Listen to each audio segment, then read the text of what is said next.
tu és Pedro, e sobre essa pedra edificarei a minha igreja. Você deve ter ouvido essa passagem do Evangelho no último domingo, no qual a igreja celebrou a solenidade da festa de São Pedro e São Paulo. Ei, peraí, não sai do vídeo não. Eu não estou aqui para estender a homilia da missa de domingo. O objetivo desse vídeo é mostrar que através desta passagem é que podemos rebater qualquer argumento de nossos irmãos protestantes ao usar a Bíblia para nos questionar. Pois somente a Igreja Católica tem a sucessão apostólica que vem de São Pedro. Mas não basta somente citar o versículo, é preciso entender para ter convicção e argumentos. Entender o que é a sucessão apostólica, o que significa a pedra que Jesus citou nesta passagem e, por fim, o porquê Jesus não poderia ter se enganado ao instituir em São Pedro a sua igreja. Vamos lá! A sucessão apostólica nada mais é que a continuidade da palavra de Cristo no meio da sua igreja, ou seja, tudo que Jesus nos ensinou desde o seu nascimento até o dia da sua ascensão ao céu, tudo isso nos foi confiado através dos apóstolos. E estes então transmitiram o que Cristo os ensinou através de seus discípulos, ou seja, os nossos bispos. Afinal, o próprio Cristo lhes ordenou isto.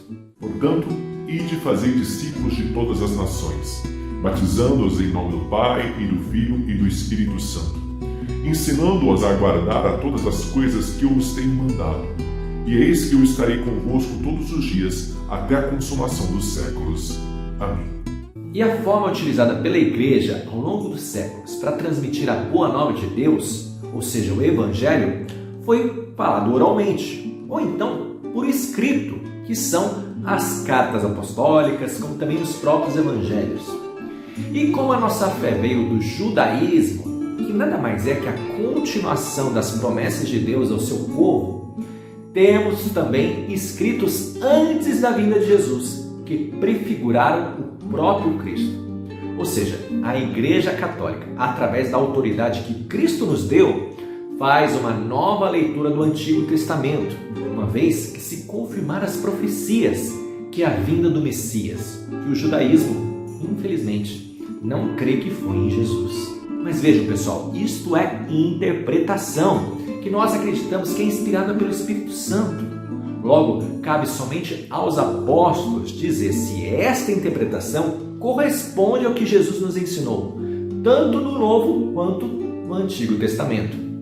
Logo, não faz sentido nenhum uma outra fé, a não ser a católica, a interpretação da Bíblia, pois, como vimos, ela veio da própria sucessão apostólica.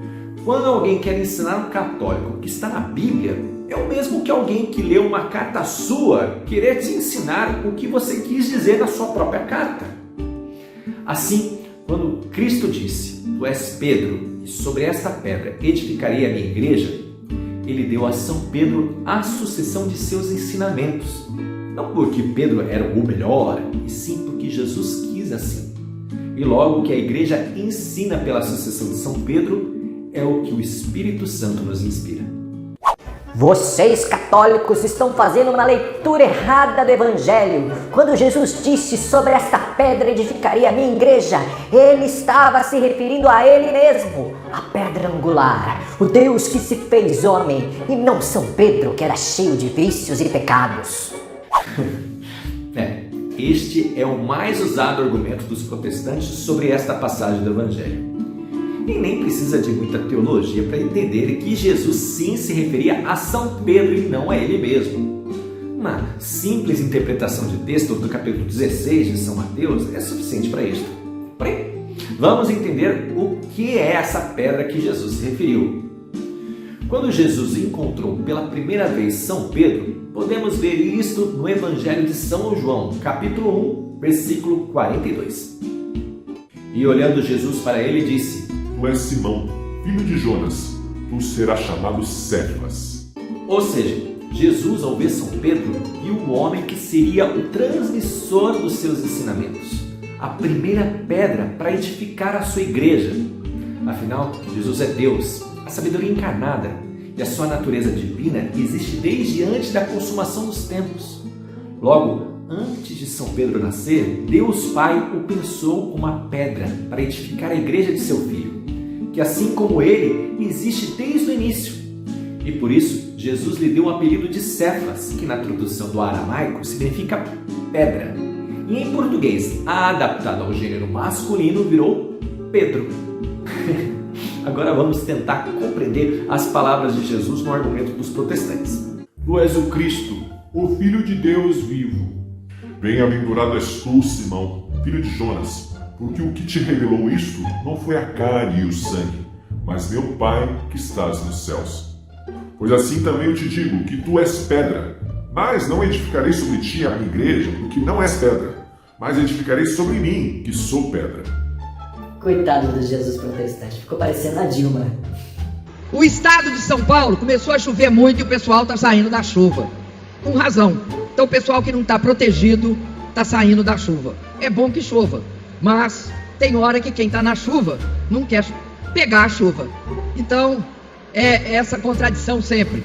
Ok, Jesus confiou a igreja a São Pedro, mas os discípulos de Pedro, ao longo da história, distorceram as palavras de Jesus. E Jesus, vendo este erro, inspirou o pastor lá da minha igreja para ser o detentor da verdadeira doutrina de Cristo. Aleluia, irmão!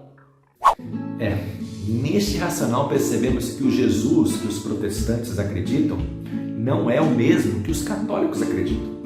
Porque pela fé católica, Jesus é verdadeiro homem e é verdadeiro Deus. E logo, o Deus que tudo vê e tudo pode, não está restrito ao tempo que ele viveu, mas em toda a eternidade, passado, presente e futuro. E logo, ao nomear São Pedro, ele não nomeou somente a pessoa de Simão, e sim toda a continuidade dos sucessores de Pedro. E se por acaso os sucessores de Pedro erraram, logo o próprio Cristo também errou. E o Cristo não pode errar, senão ele não seria Deus. E por fim, meu irmão, por mais que você está vendo as imperfeições da Igreja Católica e não quer acreditar que ela seja a continuidade dos ensinamentos de Jesus, lembre-se que o mesmo Pedro que Jesus deu as chaves do céu é o mesmo que o traiu. É o mesmo que, ao ir ao encontro de Jesus, que andava sobre as águas, afundou. Pois Pedro não é Deus, mas Deus está sempre perto de Pedro. O levanta para que possamos continuar a nossa jornada até o seu encontro final, no céu. Salve Maria!